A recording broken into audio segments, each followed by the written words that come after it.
भूली बिसरी बॉलीवुड अभिनेत्री में एक और अभिनेत्री की कहानी शांता आप्टे।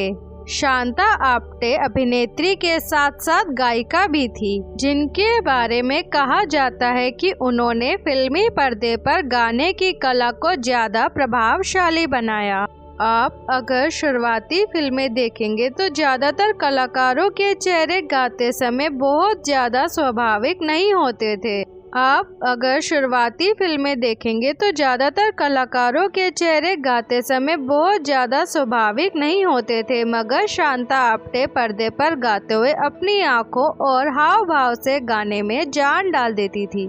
सिनेमा में बहुत कम महिलाएं हुई थी जिन्होंने गलत बातों का खुलकर विरोध किया हो। ऐसी ही थी सिंगर और एक्ट्रेस शांता आप्टे, जो न सिर्फ बड़े स्टूडियो और बड़े नाम वालों के खिलाफ खड़ी हुई, बल्कि बाबूराव पटेल जैसे ऊंचे कद वाले एडिटर से भी नहीं डरी। इसलिए उन्हें वुमेन ऑफ रेयर मेटल कहा गया।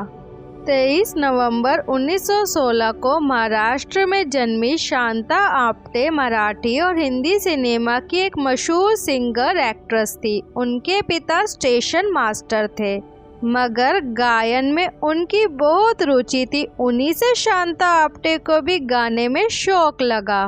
उन्होंने बचपन से ही स्थानीय गणेश उत्सव में भजन गाने शुरू कर दिए। बाद में उन्होंने महाराष्ट्रीय संगीत विद्यालय से संगीत की शिक्षा भी ली। 9 साल की उम्र में बाबूराव पेड़ारकर ने उन्हें बतौर बाल कलाकार फिल्म श्याम सुंदर में पेश किया। इस फिल्म में उनके भाई बाबूराव आप्टे ने भी अभिनय किया था। ये फिल्म मराठी की पहली सिल्वर जुबली मानी जाती है। अब सुनाते हैं शांता आप्टे की बहादुरी। शांता आप्टे की कहानी के साथ साथ हमारे चैनल को सब्सक्राइब करना ना भूलें। शांता आप्टे ने क्रांतिकारी कदम उठाए। उस जमाने में कलाकार किसी एक स्टूडियो के कॉन्ट्रैक्ट में मंथली सैलरी पर काम करते थे, इसलिए किसी दूसरे स्टूडियो पर फिल्म प्रोडक्शन कंपनी के साथ काम नहीं कर सकते थे। ज्यादातर स्टूडियो इसी तरह का कॉन्ट्रैक्ट बनवाते थे, मगर जैसे जैसे शांता आप्टे की लोकप्रियता बढ़ रही थी, दूसरे स्टूडियोज भी उनके साथ फिल्म बनाना चाहते थे। शांता आप्टे ने स्टूडियोज के मालिकों से गुजारिश की उन्हें इस बंधन से मुक्त कर दिया जाए, मगर वो इसके लिए तैयार नहीं थे।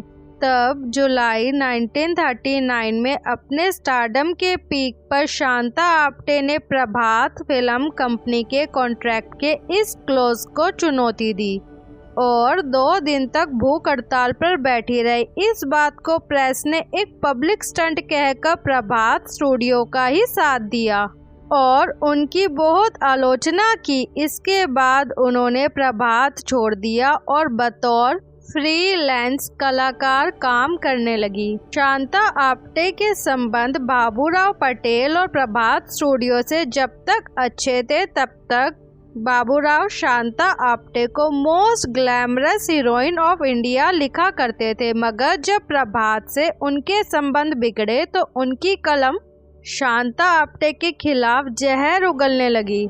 एक दिन उनका गुस्सा फूट गया। उन्होंने बाबूराव पटेल के ऑफिस में घुसकर उन पर चाबुक से कई वार किए। 40 के दशक में शांता आप्टे ने अलग अलग फिल्म कंपनियों और स्टूडियोज के साथ काम करना शुरू कर दिया था। वो उस वक्त की शायद अकेली ऐसी अभिनेत्री रही होंगी जिन्होंने मुंबई, कोल्हापुर, मद्रास, लाहौर और कोलकाता उस वक्त की लगभग सभी फिल्म इंडस्ट्री के साथ काम किया। उन्होंने 1941 की तमिल फिल्म सावित्री में भी अभिनय किया, जिसमें नारद की भूमिका में थी। कर्नाटक शैली की महान गायिका MS सुलभलक्ष्मी 1942 में देवकी बोस की अपना घर में भी दिखाई दी।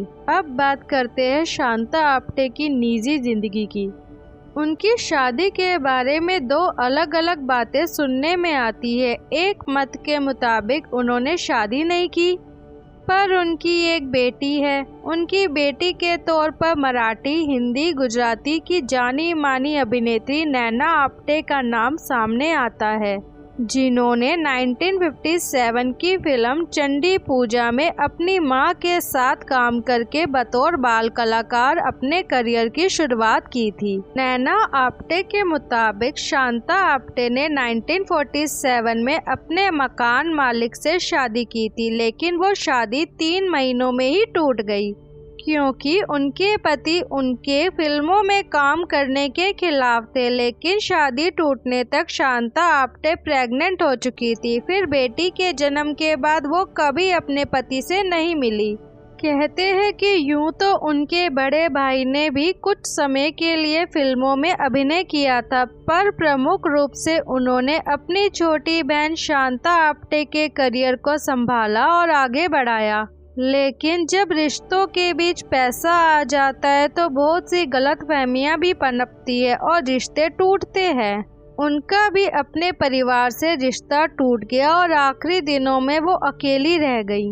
उसी अकेलेपन में 24 फरवरी 1964 को उनकी मौत हो गई। उनके जैसी हिम्मत वाली अभिनेत्रियां इंडस्ट्री में बहुत कम हुई है और ज़्यादातर को उनकी हिम्मत के लिए शाबाशी की बजाय दुत्कारा ही गया है। लेकिन ऐसे ही हिम्मत वाली महिलाओं ने इतिहास रचा है और दूसरी महिलाओं को आगे बढ़ने की हिम्मत दी है। वैसे भी एक कलाकार को उसकी कला के लिए याद किया जाता है। शांता आप्टे भी अपने बेमिसाल अभिनय और लाजवाब गायकी के लिए हमेशा याद की जाती रहेंगी।